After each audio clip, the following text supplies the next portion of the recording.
أنفسنا ومن سيئات أعمالنا من يهده الله فلا مضل له ومن يضلل فلا هادي له ونشهد أن لا إله إلا الله وحده لا شريك له ونشهد أن سيدنا ومولانا محمدا عبده ورسوله أما بعد فأعوذ بالله من الشيطان الرجيم بسم الله الرحمن الرحيم قد أفلح من زكاها وقد خاب من دساها اللهم صل على محمد وعلى آل محمد كما صليت على إبراهيم وعلى آل إبراهيم إنك حميد مجيد اللهم بارك على محمد وعلى آل محمد كما باركت على إبراهيم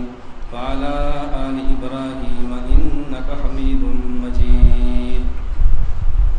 میرے نہایت واجب الاحترام بزرگوں، مسلک اہل سنت والجماعت سے تعلق رکھنے والے وجود نوجوان دوستوں اور بھائیوں، میں نے آپ حضرات کی خدمت میں قرآن کریم کی 2 آیتیں تلاوت کی ہیں.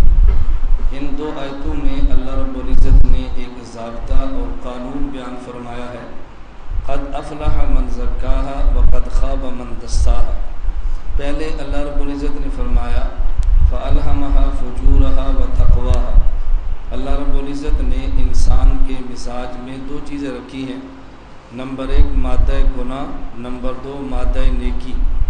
نمبر 1 مادہ شر اور نمبر 2 مادہ خیر. یہ دونوں چیزیں اللہ نے انسان کے مزاج، طبیعت اور فطرت میں رکھی ہیں، لیکن انسان کو اختیار بھی دیا ہے، چاہے تو مادہ شر کو اختیار کرے اور چاہے تو مادہ خیر کو اختیار کرے. فرق کیا ہے؟ اگر مادہ خیر کو دبائے اور مادہ شر پہ عمل کرے تو یہ جہنم کے راستے پہ چلتا ہے، اللہ کی ناراضگی کو مول لیتا ہے. اور اگر یہ مادہ شر کو دبائے اور مادہ خیر پہ عمل کرے تو یہ جنت کا راستہ اختیار کرتا ہے اور اللہ کا محبوب بندہ بن جاتا ہے. اللہ رب العزت نے اس آیت کریمہ میں عجیب بات فرمائی فَأَلْهَمَهَا فُجُورَهَا وَتَقْوَاهَا. پہلے اللہ رب العزت نے فجور، فسق اور گناہ کی بات کی ہے اور پھر تقوی اور نیکی کی بات کی ہے کہ ہم نے انسان کے نفس کو تقوی بھی سمجھایا ہے اور فجور بھی، لیکن پہلے بات فجور کی ہے، تقوی کی بات بعد میں کی ہے. ہمارے شیخ حضرت اقدس عارف باللہ مولانا حکیم محمد اختر دامت برکات میں فرماتے ہیں، اس میں اللہ رب العزت سمجھانا یہ چاہتے ہیں کہ تمہارے مزاج میں شر کا مادہ رکھا ہے، اس پہ کنٹرول کرو گے تو تقوی ہوگا. اگر شر کا مادہ مزاج میں ہوتا ہی نہ کنٹرول ہوتا اور نہ تقوی کی نوبت پیش آتی. اگر مزاج میں شر ہی نہ ہو، صرف خیر ہو، تو یہ ملائکہ کا کام ہے، انسانوں کا کام نہیں. ہم ملائکہ نہیں، ہم انسان ہیں، فرشتے نہیں، بشر ہیں. بشر میں اللہ نے دونوں چیزیں رکھی ہیں. ہمیں اس بات کا اہتمام کرنا ہے، اپنے گناہ کے تقاضوں کو دبائیں اور خیر کے تقاضوں پر عمل کریں. بازار میں جائیں تو دل کرتا ہے نامحرم عورت کو دیکھیں، لیکن نہیں دیکھنا. کیوں؟ اللہ کا حکم ہے کہ مت دیکھو. بازار میں جاؤ اور دل کرتا ہے کان سے گناہ سنو، لیکن نہیں سننے. کیوں؟ اس سے اللہ ناراض ہوتا ہے اور اللہ کا حکم یہ ہے کہ انسان گناہ گانے نہ سنے. نماز کا وقت ہو، انسان کا دل کرتا ہے نماز نہ پڑھے، لیکن نماز پڑھے کیونکہ اللہ کا حکم ہے، اور اپنی طبیعت پہ جبر کر کے عبادت کریں. اس کا نام عبادت ہے. ہمارے بہت سارے احباب سادگی کی وجہ سے ہم سے بھی کہتے ہیں، واقعی علماء سے بھی کہتے ہیں کہ میری درخواست ہے دعا کریں کہ میرا گناہوں کو دل نہ کرے. کہتے ہیں گناہوں کو دل نہیں کرے گا اور پھر نیکی کریں گے تو یہ کون سی نیکی ہے؟ نیکی تب ہے گناہ کو دل کرے اور پھر بندہ گناہ نہ کرے. اگر گناہ کو دل ہی نہ کرے اور پھر گناہ نہ کرے، یہ کون سی نیکی ہے بتاؤ؟ روزہ ہے، رمضان مبارک اس دفعہ جولائی کے اندر بھی ہوگا. گرمی ہے، پیاس لگتی ہے، پانی پینے کو دل کرتا ہے. اگر یہ غسل خانے میں جا کر 2 گھونٹ پی لے، اللہ کے علاوہ کوئی نہیں اس کو دیکھتا، اب نہ پیے تو پھر نیکی ہے. اور اگر ایک آدمی کو پیاس لگے ہی نہ اور پھر کہے میں نے روزہ رکھا ہے، بتاؤ یہ کون سا کمال ہے؟ کمال تب ہے کہ انسان کو پیسوں کی ضرورت ہو اور حرام لے سکتا ہو پھر بھی نہ لے. آدمی کو ضرورت ہو اور پھر بھی چھوڑ دے کیونکہ گناہ اور حرام کا کام ہے اور میں یہ نہیں کروں گا۔ دنیا میں جب آدمی کو اللہ صحت دیتا ہے، انسان گناہ کرتا ہے، بیماری آئی تو پھر روتا ہے، اللہ دولت دے تو حرام جگہوں پہ لگاتا ہے، جب دولت ختم ہو جائے پھر انسان روتا ہے، اللہ منصب عطا فرمائے انسان اس کو غلط استعمال کرتا ہے، منصب چھن جائے تو پھر انسان روتا ہے۔ اس لیے میں گزارش کر رہا ہوں کہ اللہ رب العزت نے ہمیں یہ بات سمجھائی ہے، قد افلح من زکاہا وقد خاب من دساہا، کامیاب وہ انسان ہوگا جو اپنے نفس کو سنوارے، اپنی طبیعت کو ٹھیک کرے، مزاج کو شریعت کے مطابق چلائے، اور وہ انسان برباد ہوگا کہ جو اپنے مزاج کو شریعت کے مطابق نہ ڈالے بلکہ خواہش کے مطابق چلے۔ ہم دنیا میں کہتے ہیں فلاں بندہ بہت عقل مند ہے، فلاں بہت بیوقوف ہے۔ ایک بیوقوفی اور عقل کی معیار ہماری ہے اور ایک معیار اللہ کے نبی صلی اللہ علیہ وسلم کا ہے۔ حضور سے بڑا معیار کون دے سکتا ہے عقل مند اور بیوقوف ہونے کا؟ نبی پاک صلی اللہ علیہ وسلم فرمایا الکیس من دان نفسہ وعمل لما بعد الموت، عقل مند آدمی وہ ہے جو اپنے نفس پہ کنٹرول کرے اور موت کے بعد کی تیاری کرے۔ والعاجز من اتبع نفسہ ہواها وتمنى علی اللہ، اور بیوقوف انسان وہ ہے جو اپنے نفس کو آزاد چھوڑے، گناہ کرتا رہے، اور جب موت کے بعد کی باری کہے تو کہتے ہیں جی اللہ مالک ہے، بخشش تمہارے ہاتھ میں نہیں ہے، اللہ بخش دے گا۔ آخرت کے معاملے میں لمبی آرزوئیں باندھے اور دنیا میں گناہوں میں خود کو غرق کرے تو یہ انسان بیوقوف ہے۔ اللہ ہم سب کو عقل مند بنائے، اللہ ہمیں بیوقوفی سے محفوظ رکھے۔ عقل مندی کیا ہے؟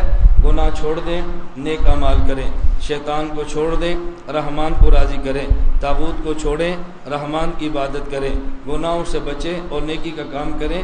اس کا نام ہے فلاح اور کامیابی۔ ہمارے ہاں کامیابی اور ناکامی کا مدار کیا ہے؟ اگر ایک آدمی نے پڑھا ہے کالج میں، وہ چاہتے ہیں میری کامیابی اس میں ہے کہ مجھے اچھی سی ملازمت مل جائے۔ اگر کوئی آدمی کے پاس دولت ہے، وہ چاہتے ہیں میری کامیابی اس میں میرا بزنس اچھا ملے۔ کامیابی اور ناکامی کا مدار نہیں ہے۔ کامیابی اور ناکامی کا مدار کیا ہے؟ فمن زحزح عن النار وادخل الجنہ فقد فاز، جس آدمی کو اللہ نے جہنم سے بچا لیا اور جنت میں داخل کر دیا تو یہ انسان کامیاب ہے۔ بس دعا کریں اللہ ہم سب کو گناہوں سے محفوظ رکھے، اللہ طاعات اور نیکی کی توفیق عطا فرمائے، اللہ ہم سے راضی ہو جائے، اللہ جہنم سے بچائے، اللہ جنت میں جگہ عطا فرمائے۔ میں دو چار صرف مختصر بڑی گزارشات آپ کی خدمت میں پیش کر رہا ہوں۔ گناہ دنیا میں دو قسم کے ہیں، بعض گناہ وہ ہیں جن کا تعلق بندے کی ذات سے ہے اور بعض گناہ وہ ہیں جس کا تعلق دوسرے کی ذات سے ہے۔ اگر نماز نہیں پڑھی یہ بھی گناہ ہے، روزہ نہیں رکھا یہ بھی گناہ ہے، زکوٰۃ نہیں دی یہ بھی گناہ ہے۔ ایک گناہ یہ ہے، اور ایک دوسرا گناہ کون سا ہے؟ کسی کی عزت پہ حملہ کیا، کسی کی دولت پہ حملہ کیا، کسی کو گالی دے دی ہے اور کسی کے ساتھ ناجائز اس کو تنگ کیا ہے، ایک یہ گناہ ہے۔ جو گناہ انسان کی ذات سے متعلق ہیں اس کو تو ممکن ہے اللہ معاف فرما دیں، اور جس کا تعلق دوسرے کی ذات کے ساتھ ہے اس وقت تک اللہ معاف نہیں فرمائیں گے جب تک دوسرا بندہ معاف نہ کرے۔ اس لیے اس بات کا بہت زیادہ خیال رکھیں، نہ کسی کا مال ہڑپ کریں، نہ کسی کے اوپر ظلم کریں، نہ کسی کو گالی دیں، نہ کسی کی غیبت کریں، نہ کسی کو تنگ کریں۔ جس حد تک ممکن ہو دوسرے کی خیر خواہی کریں اور جس حد تک ممکن ہو دوسرے کے بارے میں بدخواہی کبھی نہ سوچیں۔